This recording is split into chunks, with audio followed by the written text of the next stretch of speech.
and welcome back to the Content Bite. We're a podcast for freelancers who use their words to make money.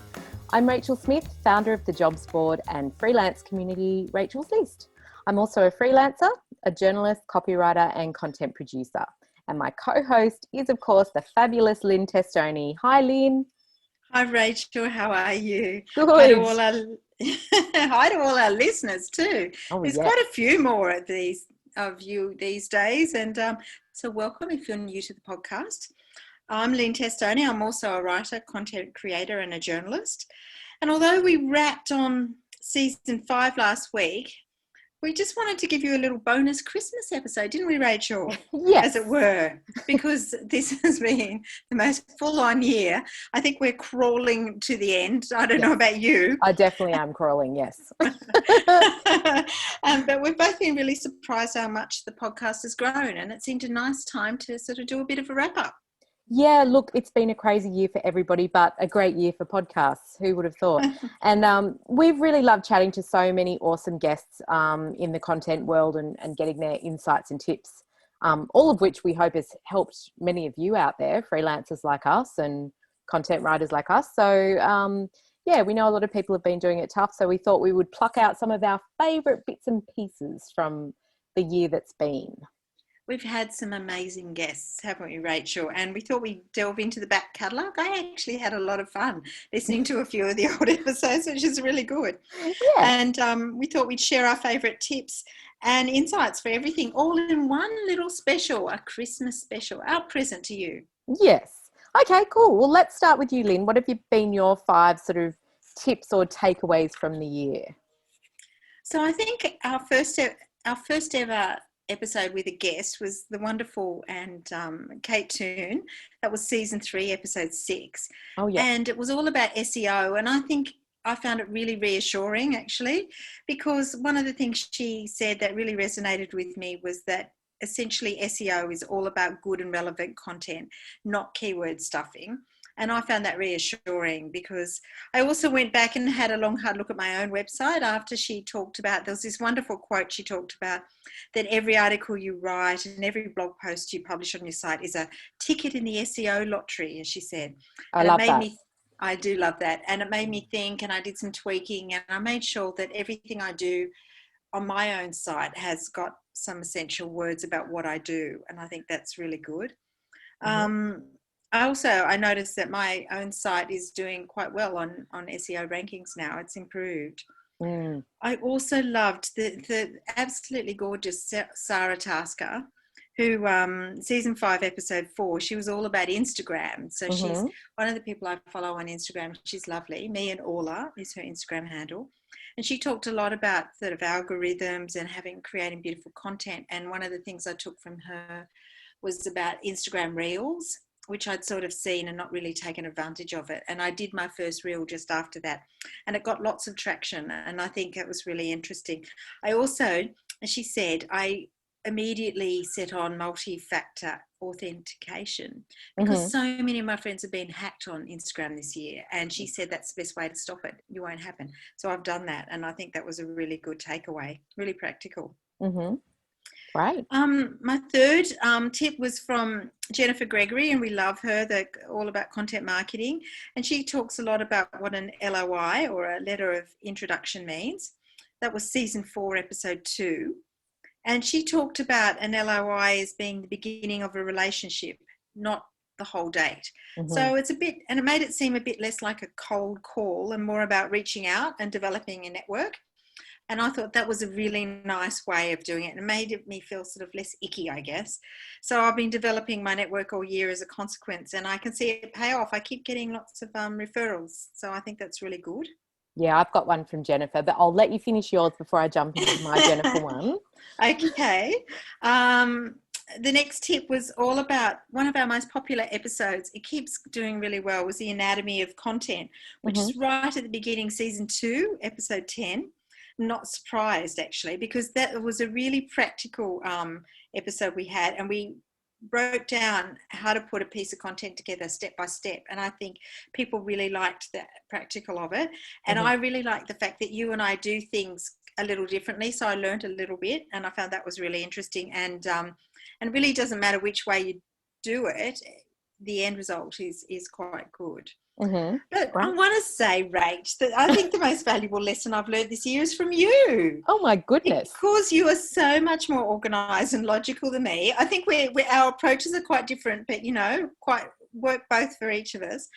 Because I'm a bit more of a fly by the seat of the pants person.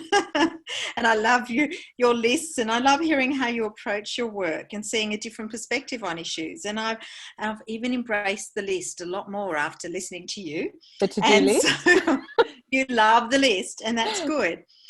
Oh, so they're my 5 tips I've learned this year. What are your big takeaways? Oh my God. Well, firstly, I just have to say I'm very chuffed that you think I have anything to teach you because, likewise, I feel like you've taught me so much. A lot this year, actually, that you taught me on pricing, and not just from the podcast, but also from your awesome pricing masterclass. I just took away so much gold from that. And I love how you're so unapologetic about charging, what something is worth. What we're worth.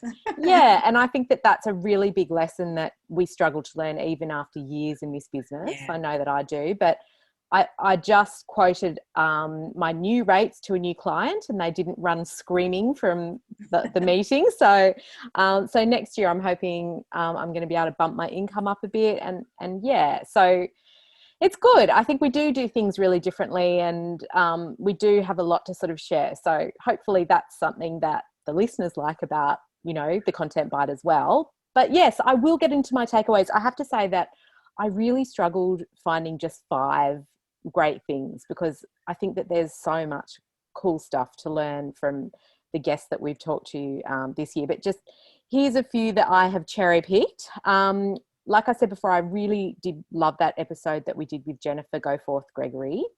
But my favourite bit from that was when she was talking about how the riches are in the niches, and how to package yourself on your website and to agencies in order to be sort of considered a specialist in a niche, and how that can, lead to you, earning more money. It can be quite lucrative. And I think we even did another episode just on niches. So niches, yeah, that's a really good one to go back and revisit if you're wondering, do I specialize, or do I stay as a generalist? And it is a topic that we could go on about all day, really, but really good to explore that if you're wanting to just knuckle down and write about one topic. And I think that the benefits to doing that is that you what am I trying People to say come here? to you. Yeah, they start to come to you, start to attract clients in that niche, and it can be this ongoing sort of cash flow thing. But also it becomes much easier to get your work done, because you're not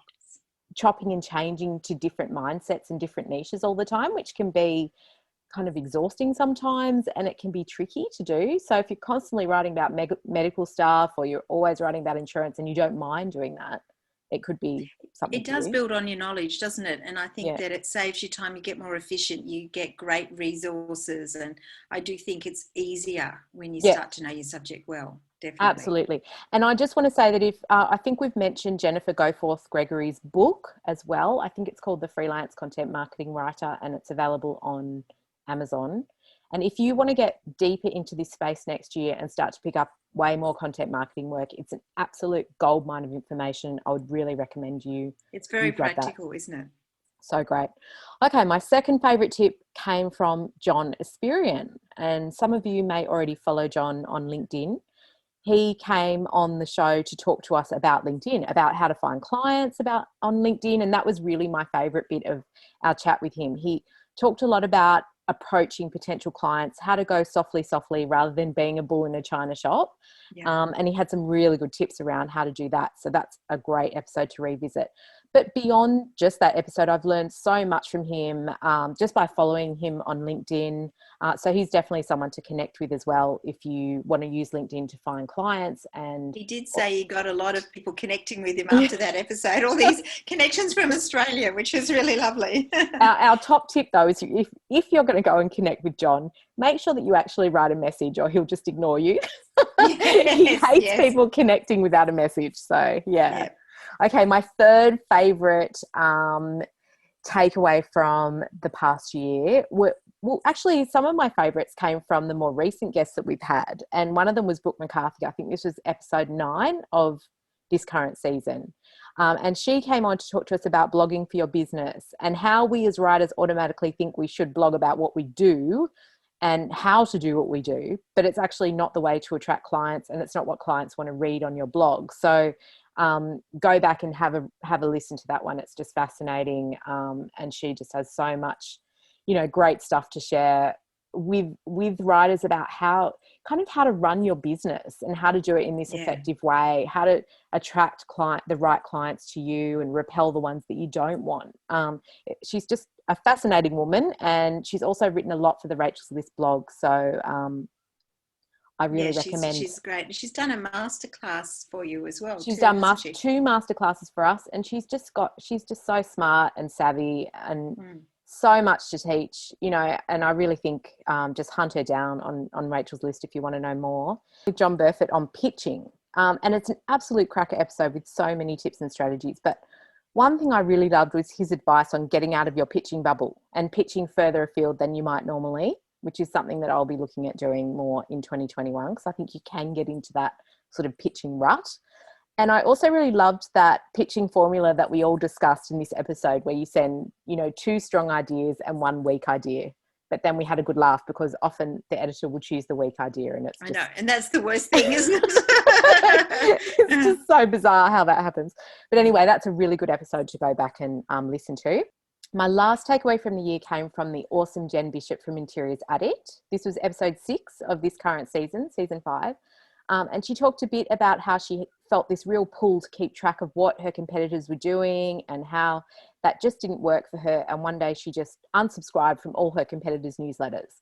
And that helped her far more in terms of staying in her lane and just doing her own thing, and dominating that interiors market as it happens. But I think it's a really great point for anyone who's operating in a saturated market. Like if you're a copywriter or if you're a freelancer in a certain field, you can become too focused on your competitors and compare yourself. And I think it just makes you miserable and can make you feel inadequate too. So, so maybe it's something to focus on, just staying in your lane and, doing your own thing, I think is the path to contentment. I think that's true. And one thing I love Jen, and she's someone to admire. And I think it's really important that she works so hard. A lot of people would see her success and think that maybe it's all come easy, but we both know how hard she worked to do that. And I think that that's important. Sometimes people think it is a walk in the park. And she's so lovely. And I think that's really nice. She's so generous. And that goes back to your sort of talk about being focused on your competitors. It is much better to not have that scarcity mentality. There's enough work for all of us. In fact, there's a lot. And stay in your own lane, do what you do well, and not worry about what everybody else does. I think that's a really good mantra. Definitely something positive to take into the new year. Me too. And that brings us to the end of the show for 2020. We are taking a break until late January, but we want to thank you all for listening to us every week. And for those of you who've left reviews or gotten in touch with us privately to tell us what you thought of a particular episode, we just love hearing from you. So keep it coming. And from us to you, we hope you all have a very Merry Christmas and a Happy New Year. Hopefully a better year than the one that we've just had. Yes, I hope too, don't we? But, we've all discovered how flexible and resilient we are. And so this is a good thing. Let's go with it. We go forth into 2021 with bags of resilience. All right. Okay. Well, thanks again, everybody. Okay, thank you. And we'll see you again in January. Thanks, Rachel, for being such a good co-host. It's been lovely. And you too, Lynn. I've really enjoyed this year. So we'll have more for everybody next year. And in the meantime, we're going to go put our feet up. Definitely. Okay. Thanks all. See you later, everyone. Bye.